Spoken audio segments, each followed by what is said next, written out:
Hello there, welcome to Varkala, Kerala, South India. Wow, I'm so deep in South India.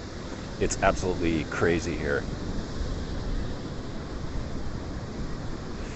Thank you for joining me. It's John Sabo, FarEastAdvTravl from Varkala. It's a very popular place here for foreigners to come. It's kind of got a Bali feel to it, if you know what I mean, like lots of very kind of spiritual stuff and all of the stuff that people look for when they come to a place like this from the West, like yoga classes, massages, lots of funky t-shirts, tie-dye stuff, baggy pants. But this is the real Varkala where I'm at right now. This is Papanashum Beach. And this is a very spiritual place for Hindus. They come to this particular spot to worship their family members that have passed away. And they come here and do pujas, prayers with Hindu priests that sit here. And they're usually here in the morning, not so many in the afternoon, but many people do come here to pray in the afternoon and toss out offerings into the ocean as well. And it's got this really cool God rays happening here right now. I hope that that's coming through on the broadcast. So thank you for joining me, John Sabo, FarEastAdvTravl. It's South India. I'm in the state of Kerala still, traveling south. I'll be heading all the way to the Cape, the very tip of India, in a few days. Tomorrow I'll be moving on to Trivandrum, which is the capital of Kerala. And I've just been hanging out at the beach here the last couple of days, enjoying South India's sandy beaches. The swimming here is not the greatest, to be honest with you. The waves here are very strong, the undertow is very strong, and even really good swimmers could get pulled away, and they have in the past. So it's a nice beach to just take a little dip and cool down, but you can't really do any serious swimming around here. It's very dangerous waters. I'm finding that with a lot of beaches in Kerala, actually. Hey, give me a shout out where you are. I'm sorry, I'm not seeing much in the way of comments that I usually do, and sometimes that's because the data connection isn't the strongest for me. So if I'm not responding back to you, it's just because I'm not seeing anything coming up right now. But feel free to give me a shout out where you are. Oh, thank you. I did see that. Beautiful. Yes, thank you. You can give me a shout out where you are, and I'll say hi to you wherever you are in the world. I've been on the road now it's coming up to 2 months that I've been traveling in South Asia, and I am nearing the end of this exploration, and I've just been enjoying some rest time here. Just waking up in Rhode Island. Well, that's very nice. Thank you for joining me here on the beach in South India. I'm in the place called Varkala. Hey, England. And the little sort of the cliff. By the way, I'm just going to shift over here. These are the only cliffs on any beaches in the state of Kerala, just right here. So it's a very unique place. And the actually little sort of beach village on the north cliff is really mostly made up of foreigners. So you'd feel right at home here and very comfortable. And they've got all the sort of little funky cafes and spiritual places here, so it really reminds me a lot of Ubud and Bali, and this really truly is a spiritual place for Hindus. There's a couple of significant temples here, and a very famous Keralan guru practice here as well, who passed away in 1928, and they still have that. It's not an ashram, but it's a center that is dedicated to him. And we're probably, it's coming up to 5 p.m., so we're about an hour away from sunset here. And I just wanted to show you these really cool God rays coming down from the sun here. It's just very, very appropriate on this. Oh, thanks so much. Well, I try to do my research, I don't know everything, but when I come to a place, what I like to do is try to find out as much as I can, and I talk to local people and get their perspective of life here, and I really want to pass that on to people. And I do this for my podcasts and my writing and my Facebook pages and everything. So Yes, thank you, Paula, for sharing, and please feel free to share the broadcast. You can do that just by swiping the screen left to right on iOS or up and down on Android, or you can just tap the number and share that way too. Really appreciate that. Appreciate the shares and the hearts. Thank you so much. I love coming right back at you from South India here. It is I have to tell you, it's a very magical place. I've been here now for, I think it's coming up to 3 weeks. Oh, thank you so much. And I have to tell you, it almost feels like a dream to me sometimes. And I don't know if it's because of the heat and, like being in a sauna, the heat sort of elevates your consciousness or your senses. And I'm really feeling that on this trip. Not to sound too kind of flaky or anything like that, but I really am finding that here. It's a very inspirational place. This is where the author of Life of Pi created that wonderful story, and I'm going to be going to Trivandrum tomorrow, and I'll be scoping from the zoo there, which is where the author got many of his ideas for the animals for the Life of Pi. So I'm looking forward to that and sharing more of this lovely place here. I'm from Vancouver, British Columbia, Canada. I'm Canadian, and I've been to many places in India. On this trip, I've just been to Mumbai and then Kerala. I was in Fort Cochin and Cochin for 8 days, and then I just came down here. I stayed a night in Aleppi and took a canoe out in the waters there, and I just arrived here in Varkala yesterday, and then I'll be moving on to Trivandrum and then Kanyakumari, which is the very southern end of India. And so I'm really looking forward to that. Other places I've been to India, I've been to Varanasi, Agra. I've traveled all through Rajasthan, West Bengal, Darjeeling, Kolkata. This is my third trip in the last 3 years to India, and I always learn something more about myself when I come here. It's a very fascinating place and full of challenges for people that aren't familiar with the culture and the way of life here, and you definitely give up a bit of your personal space when you come to a place like this, but you do learn a lot about yourself. It's a very unique travel experience, India, I will say that.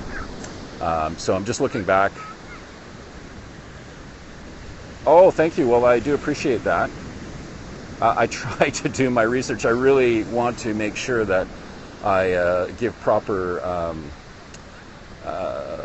honor to the names of these places, and making an effort to try to pronounce them properly is very important to me, because I am a broadcaster, and that's kind of what I've grown up, and I've been doing. So I try to make an effort to do that. I don't always get things right, but I do try, and I do appreciate that. So right now, if you're just joining us, it's John about FarEastAdvTravl. I'm in South India in the state of Kerala, and this is Papanashum Beach, and this is a very holy beach for people. Now, just up the way towards those cliffs is mostly foreigners, and that's where they're hanging out and enjoying the beaches of South India. And here is a very spiritual place. It's where Hindu families come to pay homage to their family members that have passed away, and they do offerings into the ocean.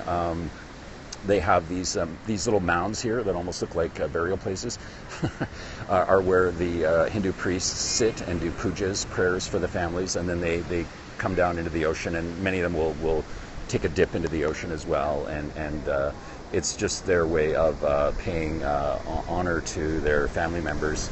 So it is a very important place for them. This is really what this place is about, and there's some significant temples here as well.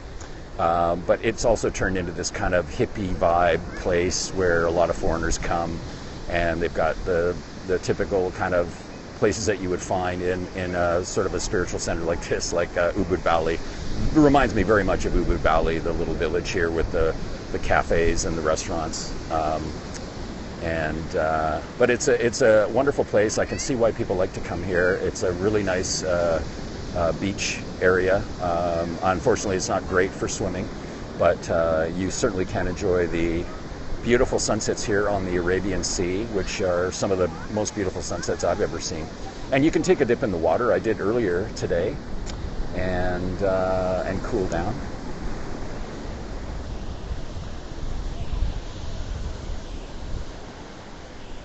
And this is the Papanashum temple where people come. It's just only for Hindus, and they come and pray here as well, right on the beach. I think it's the first beach temple I've ever seen. And you can see the amount of people probably through to the cliffs. There's lots of people that come here, lots of local people and lots of foreigners, especially this time of year. December is one of the busiest times of year for this part of India, for sure, South India.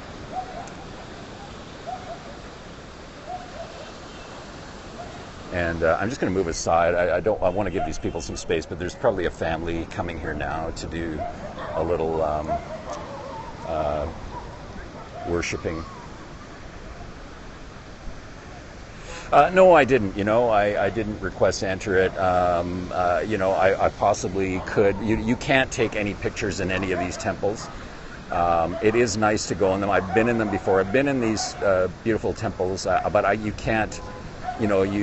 Sometimes you can't even take your bag inside to some of them. So I didn't do it for this one. But I have visited some temples since I've been here in Kerala.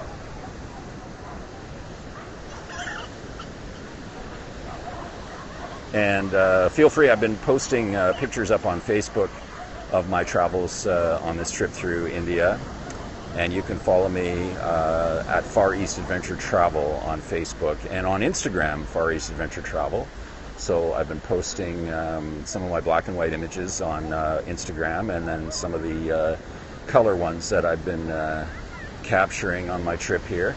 And I also have a Facebook page called FarEastAdvTravl Nepal that you can follow me as well on. That's all strictly postings and pictures on Nepal. Yes, I am very lucky. You're absolutely right. Sometimes I have to catch myself because this is regular for me to travel, and I have to sometimes stop and just really accept that this is an amazing opportunity that I have here. No, I go back to Taiwan, and I'll be in Taiwan for a few months. I'll be back in Taiwan for Christmas and for Lunar New Year, which is one of my favorite times to be in Taiwan. It's probably one of the best places in the world to enjoy traditional Chinese culture, and Lunar New Year is just out of this world. It's a wonderful festival. Oh, look at that. Is that Malayalam? Somebody has just posted something. It looks like Malayalam or Sinhalese almost. The two alphabets look similar. I've commented. Go Turkey. So and of course I cannot read that, but I do appreciate you joining us. It's not Malayalam. Oh, okay. So what was it? Was it Sinhalese? It looked kind of Sinhalese almost, or maybe it was a Southeast Asian language. Yes, it's a beautiful beach here. It's very long, and you can walk for miles here. Okay, well I trust you that you know that, not Malayalam. That Malayalam is the local language of Kerala, so that's what most locals speak as their first language, and then many speak English here. They have a very, very excellent education system. Everybody gets a free education here in Kerala. And medical as well. It's got the highest literacy rate, or one of the highest literacy rates in India.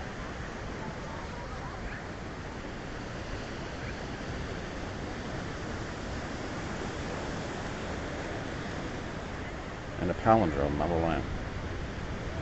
How am I holding up with the local language? I'm not, okay? I just use my instincts. But like I said, most people here speak English, and it's not hard. I've traveled in places where English isn't spoken widely, and it's not hard to figure out or communicate with people. You can figure it out. It's been getting up into the low 30s here. I don't know what the temperature is at the moment. I would suspect it's probably in the high 20s right now. There's a nice ocean breeze, so that's kind of tempering it, but it's very humid here, so it's very sticky, and you don't need hot water. If you ever come here, you don't have to bother with, you can save some money when you rent a room and in some of these guest houses, and if you don't take the hot water room, you'll save a lot of money. You don't need it. Kerala is known as God's own country. That is their saying, and I'm really enjoying Kerala. And the people are extremely friendly here and outgoing. It's one of the most friendliest cultures in India, I have to tell you. And there's friendly people everywhere in India, but I do notice that there's definitely a calmer environment here. Of course, it's, and you can see people are friendly. And it's not as densely populated as some other states in India. I mean, the population is high here, but not the same. It definitely doesn't have the same kind of stresses. The lifestyle is better here, and somebody mentioned about the education. Yes, they have a good education system, so everybody gets a crack at a good education here, no matter what caste or class they're from. So it's a really good vibe here. I'm here still for another 10 days or so, and I'm heading down to the capital of Kerala, Trivandrum, tomorrow, and I'll be there for a few days. And I'm going to be heading down to Kanyakumari, which is yes, I'm from Canada. Sorry, you asked me that question earlier. I'm from Vancouver, is my hometown. But I live in Asia now. So I'm heading right down to the very southern tip of India, and I will be scoping there. So I hope you join me from there, as long as I can get a good connection. I actually had difficulty getting a connection on this beach further up north towards those cliffs. But as I came down here, the connection became stronger, so I was able to scope from here. It's after 5 o'clock right now, and so we're maybe an hour or so away from sunset. Thank you so much. It's a pleasure being in India. It's been definitely a different experience for me, but I always have a great experience whenever I come to India. They're just different.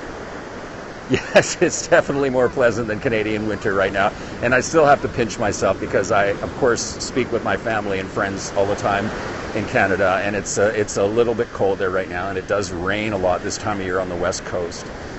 So you get some dreary days, quite a few dreary days in a row. And then, sometimes between Christmas and New Year's in Vancouver, they'll get a snowfall as well, which can be nice sometimes. But I'm enjoying the warm temperatures here for sure. And the humidity is very strong. I mean, this is, as you get further south, you get closer to the equator. So it's a very, very warm and humid environment right now. And a little bit of a cloudier day today than yesterday, but still beautiful. And take one last look at the ocean here. This is the Arabian Sea that you're looking at. And this beautiful glow, and some of these God rays that are coming down. So I'm just trying to figure out what you mean by that. I'm not staying here for Christmas. I'm leaving, and I'll be heading back to Taiwan, and I'll be in Taiwan for Christmas. And they do celebrate Christmas here because there are many Christians in this state because of the colonization by the Portuguese, of course, and the Dutch. So there's many Christians here. I think about almost a third of the population is Christian. But many Muslims and Hindus celebrate Christmas here as well. So it's a universal celebration. Yes, I've tried the pomfret fry. I had the baked fish in banana leaf with coconut milk last night, which was absolutely out of this world. I love the food of Kerala. I'm looking forward to trying some of the street food in Trivandrum and sharing that with you. I absolutely loved the street food in Mumbai, but I love the seafood dishes here. I had some tandoori calamari at lunch, so I'm getting my fix of really good seafood. I don't eat beef, so I know beef fry is a big deal here, but I don't eat beef, so I won't be trying that. And so, as you can see, this is a family here, probably coming down to the ocean to do a prayer, which is part of what they do here on this beach. It's a very sacred beach, and they're probably coming here to honor one of their family members that's passed away. so you're getting a chance to see that. And I do love the street food of India. It's the staple of the Syrian Christians of Kerala. Yes, I'm learning more and more about this, but I do really enjoy Kerala and the people here. Beef fry, okay, is a Syrian Christian dish. That's interesting. I know there are some specific Syrian Christian dishes here. So I'm going to sign off. I really do appreciate you joining me here in Kerala, South India, on Varkala Beach or Papanashum Beach. Thank you so much. Thank you. And don't forget to subscribe to my podcast or follow me on iTunes. My podcast is called Far East Adventure Travel, and I would appreciate a review as well. If you give me a nice review, I'd be so happy. Merry Christmas to you too. And you can do that by just going on iTunes and signing into your iTunes account, and you can, if you give me a review, if you like what you see, that would be awesome. I'd really appreciate that. And follow me on Facebook, Far East Adventure Travel, and on Instagram, Far East Adventure Travel. Thank you so much. I'll be joining you again from South India here. For now, safe travels. This is John Savo, Far East Adventure Travel. Namaste.